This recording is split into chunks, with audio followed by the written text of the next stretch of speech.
તો તને કેવી રીતે ખબર આ બધી? લો કર લો બાટ. 2 વર્ષ કામ કર્યું છે બોલિવૂડની અંદર. પૂછી લેજો બોબી દેઓલને. મારા નામથી ઠઠરે અને મને જો ને લેખ આંખ મારી દે.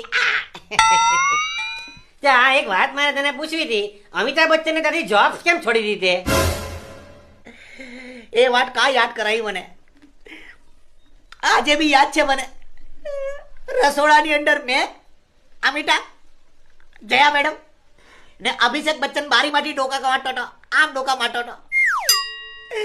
રસોડાની અંદર મેં રોટલી બનાવતી હતી ને સાહેબ ટેબલ પર બેઠા હતા. Same to same. Jaya madam અહીંયા, બચ્ચન અહીંયા.